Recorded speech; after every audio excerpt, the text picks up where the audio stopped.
కార్తీక దీపం 2 మే 26th episode. Super నువ్వు మా సుమిత్ర అత్త కన్న కూతురివి దీప.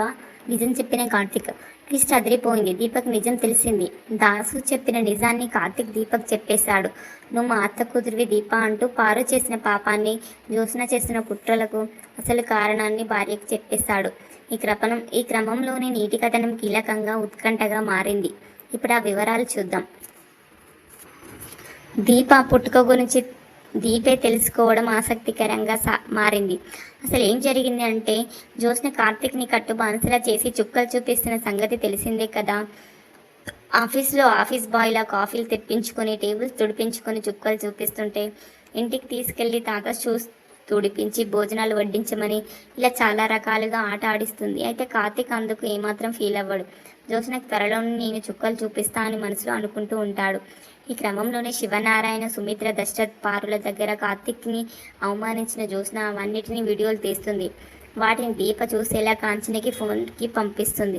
ఇక దీప, కాంచన, అనసూయ అంతా అప్పటికే జరుగుతున్న దారుణం గురించి మాట్లాడుకుంటూ అల్లాడిపోతుంటే ఆ వీడియోలు చూసి మరింత కుమిలిపోతారు.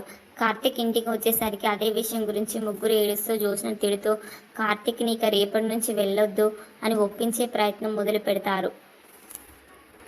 కార్తీక్, కాంచన, అనసూయ, దీపలకు అది అవమానంగా నేను ఫీల్ అవ్వడం లేదు. తాత షూస్ తుడవడం నాకు చిన్నతనం కాదు, పైగా వాళ్ళకి వడ్డించడంలో తప్పేముంది అంటూ తన పద్ధతిలో నచ్చజెప్పే ప్రయత్నం చేస్తాడు.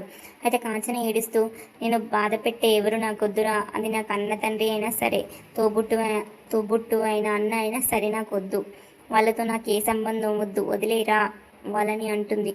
దాంతో కార్తీక్ మనసులో, అది నీ పుట్టిల్లే కదమ్మా, దీప పుట్టిల్లు కూడా అనుకుంటాడు బాధగా. ఇక కార్తీక్ వాళ్ళకి ఎంతగానో నచ్చజెపుతాడు. అమ్మ బాధపడొద్దు, నేను చేస్తున్నది మంచి కోసమే, అవమానం అని మీరు అనుకుంటున్నారంతే, నేను చేసింది ఏది అవమానకరమైన పని కాదు. సత్యరాజ్ కంపెనీకి జ్యోత్స్న కొత్త ఓనర్ కాబట్టి నా సీట్లో కూర్చుంది. నా పనులు నేను చూసుకుంటూ అవన్నీ క్లీన్ చేసుకోనా, నాకు అలవాటే కదా, వదిలేయండి. నేను నా భార్య బతకడం కోసం సాయం పొంది మాటిచ్చాను, ఆ మాట నిలబెట్టుకోకపోతే నేను బతుకున్నా లేనట్లే, ఏం చేయాలో మీరే చెప్పండి అని కార్తీక్ లోపలికి వెళ్ళిపోతాడు బాధగా. ఇక కాసేపటికి జ్యోత్స్న సంబరంగా, ఇదేంటి వీడియోలు చూశాక దీప రియాక్షన్ ఏంటో తెలియడం లేదు అనుకుంటూ ఉండగానే దీప కాల్ చేస్తుంది. ఎందుకు ఇదంతా, ఆయన బదులు నేను నీ దగ్గర సేవ చేస్తాను అని మొదట దీప ఏడుస్తూనే బతిమిలాడుతుంది. అయితే జ్యోత్స్న ఊరు పొగరు చూపిస్తుంది. అది ఆగదు అని తెగేసి చెబుతుంది. దాంతో దీప ఆవేదనంగా కోపాన్ని ఆపుకుంటూ, ఆయన్నే నీ దగ్గరికి రాకుండా ఆపుతాను అంటుంది. ఆపి చూడు, ఆగితే చూడు అన్నట్లుగా సవాల్ చేసి ఫోన్ పెట్టేస్తుంది జ్యోత్స్న. దీప అల్లాడిపోతుంది.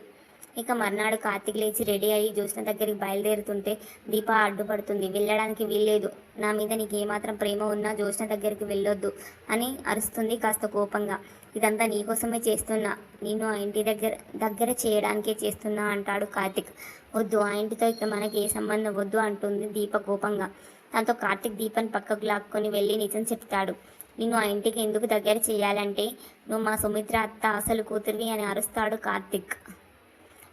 ఇక కార్తీక్ అలా అనగానే దీప నివ్వరపోయి చూస్తుంది. అయోమయంగా దీప చూస్తుంటే కార్తీక్ చెప్తూనే ఉంటాడు, దీప నువ్వే సుమిత్ర, దశరథ్ అసలు కూతురివి, శివనారాయణ గారి ఏకైక మనవరాలివి, కోట్ల ఆస్తికి ఏకైక వారసురాలివి అంటూ అచ్చం దాసు చెప్పే తీరులోనే చెప్తాడు కార్తీక్. అక్కడితో ఎపిసోడ్ అయిపోతుంది. అయితే దీపకు కార్తీక్ నిజంగానే నిజం చెప్పాడా, లేక ఇది కానీ కార్తీక్ కళ అనేదే తెలియాల్సి ఉంది. కళ కాకుంటే దాసు చెప్పిన నిజాలు, పారు చేసిన పాపాలు అన్నీ దీపక్ స్పష్టంగా తెలిసిపోతాయి.